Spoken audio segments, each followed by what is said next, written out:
Pour les personnes qui me suivent depuis un petit bout de temps, vous savez que je termine toujours mes vidéos par « Allez, changeons le monde ». Allez, changeons le monde. Allez, changeons le monde. Allez, changeons le monde.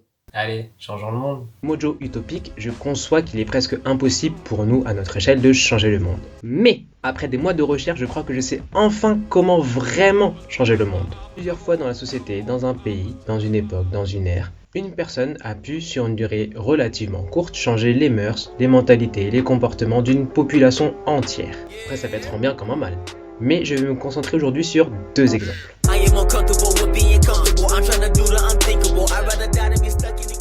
Je vais changer ma casquette pour cet exemple.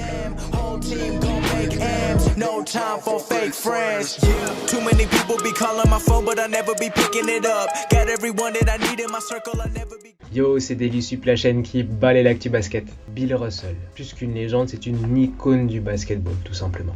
En plus d'être littéralement le plus grand gagnant de l'histoire du sport, il est également connu et reconnu pour avoir pu bousculer les mentalités d'une population.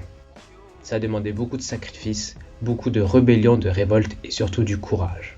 Pour ceux qui ne le connaissent pas, une petite présentation s'impose. Bill Russell, 11 titres de champion. À titre de comparaison, Michael Jordan n'en a que 6. 4 fois Hall of Famer, c'est déjà très dur d'être une fois Hall of Famer, lui il est 4 fois. Et surtout c'est le patron défensif de l'équipe des Celtics de Boston durant les années 60. Mais ce n'est rien à côté de l'extra sportif. Non seulement il a vécu la NBA pendant toutes ces décennies, mais surtout chaque grand pivot lui rend hommage. Pour vous dire, le trophée de MVP des finales porte aujourd'hui son nom. Et qui de mieux que lui pour avoir ce nom-là quand même. Mais surtout, pourquoi est-ce qu'on a fait des joueurs NBA des stars? C'est un petit peu grâce à lui. Parce qu'il a réussi à bousculer les mentalités de l'époque. Premièrement avec les salaires des joueurs NBA.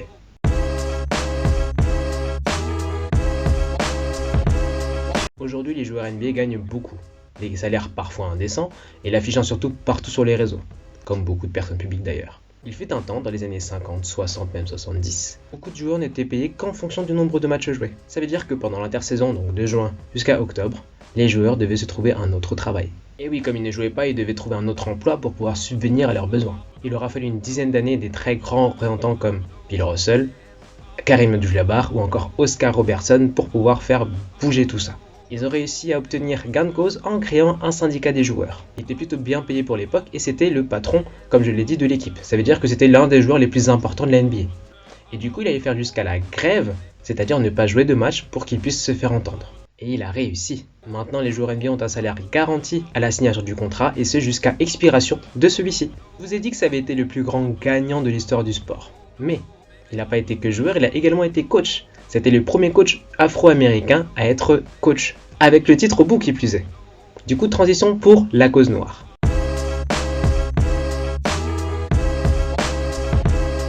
Bill Russell a joué 13 saisons à NBA.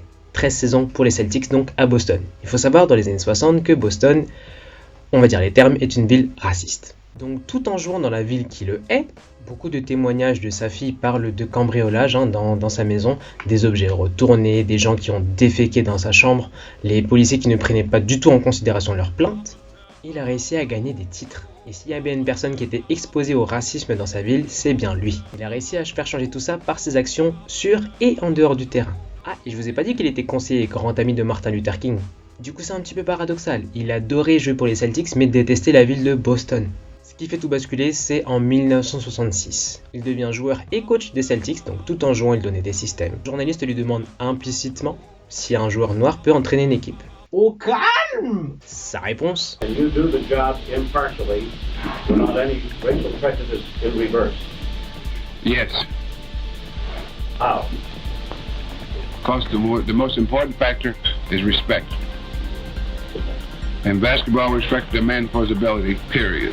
Tout en regardant le journaliste droit dans les yeux. Ce discours commencera à changer les mœurs. Surtout après qu'il ait gagné 3 titres en tant que coach. La population blanche voyant que, même en tant que coach noir, il pouvait gagner des matchs qui montraient que ça n'avait aucune incidence sur les aptitudes et les compétences. Au final, tant dans le basket que dans la cause noire, Bill Russell a su faire bouger les choses. Et ça, chapeau monsieur Bill. I've tried to live my life doing what I think is right and for the right reasons. And I think that I did okay.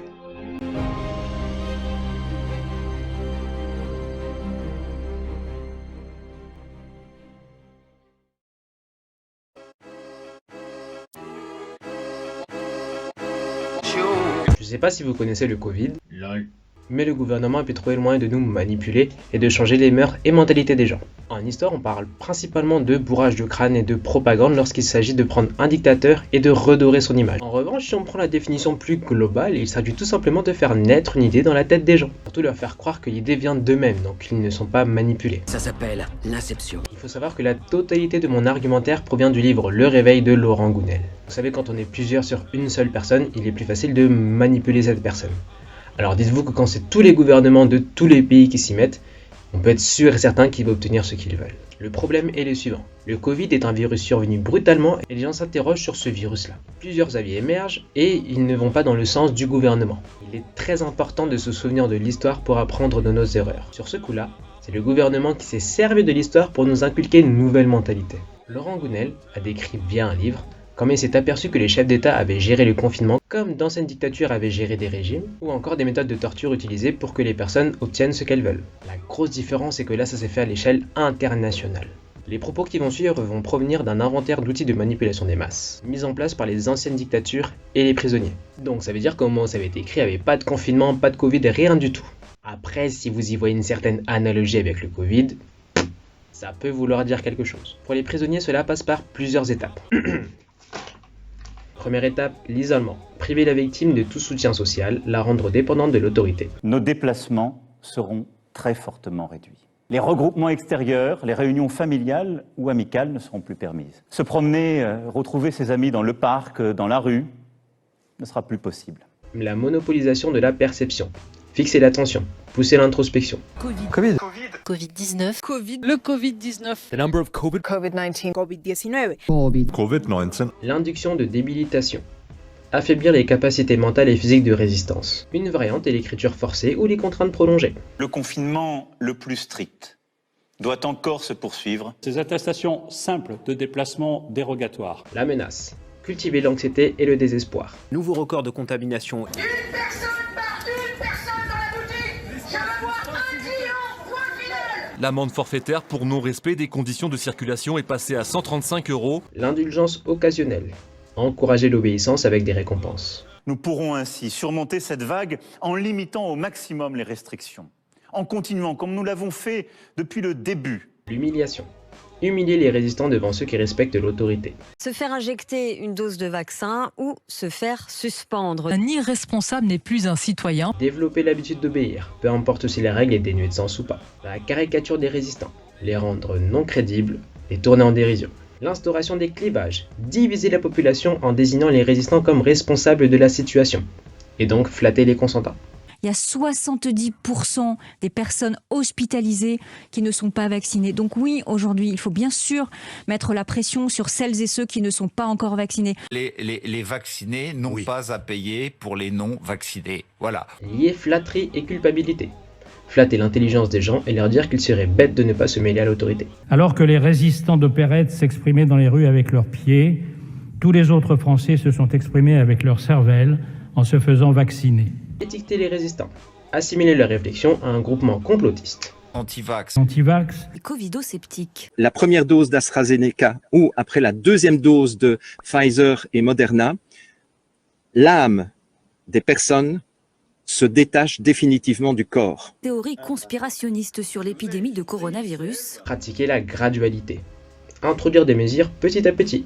Les regroupements extérieurs, les réunions familiales ou amicales ne seront plus permises. Ces attestations simples de déplacement dérogatoires. Se faire injecter une dose de vaccin. Le projet de loi qui transforme le pass sanitaire en pass vaccinal. Voilà, ça fait beaucoup d'informations, mais c'est assez parlant si on s'y intéresse un petit peu. Et si on essaie d'être objectif avec l'esprit ouvert. Donc bilan, il faut déjà des personnes connues qui veuillent changer les choses. Et le lancement de ce programme-là ne doit pas venir de n'importe qui. Il faut vraiment que le représentant soit fort. Vous connaissez probablement tous Rosa Parks, cette courageuse afro-américaine qui ne souhaitait pas laisser sa place dans le bus à une personne blanche. Emprisonnée, elle deviendra le symbole des droits civiques aux États-Unis. En revanche, moins de personnes connaissent Claudette Colvin. C'est une afro-américaine également qui a fait la même chose que Rosa Parks 9 mois auparavant. Pourquoi est-ce qu'elle n'a pas été choisie? Pourquoi est-ce que les choses n'ont pas changé? Parce qu'elle n'était pas un représentant assez fort pour le service des droits civiques. Elle avait 15 ans. Elle était enceinte d'un homme marié. Elle avait la réputation d'être rebelle et avait la peau bien plus foncée que Rosa Parks. Pour convaincre la population blanche, Martin Luther King a choisi Rosa Parks, une femme noire à la peau claire, une personne pieuse qui n'est pas à plaindre, mariée, avec des enfants, aimante, qui aide la communauté, quelqu'un qui pourra attendrir les gens, et surtout qui n'a rien à se reprocher. Vous dites que ce sont des facteurs un petit peu bêtes. Quelques semaines avant l'arrestation de Rosa Parks, Mary-Louise Smith avait fait exactement la même chose. Pourquoi est-ce qu'elle n'a pas été choisie? Parce que son père boit. Trop de facteurs qui peuvent déranger la population blanche et les dissuader de vouloir changer les mentalités. Et oui, car c'est ça le plus important, convaincre. Et pour convaincre, il faut des gens, il faut de la masse, il faut de la foule. En d'autres termes, nous. Encore faut-il que nous le voulions.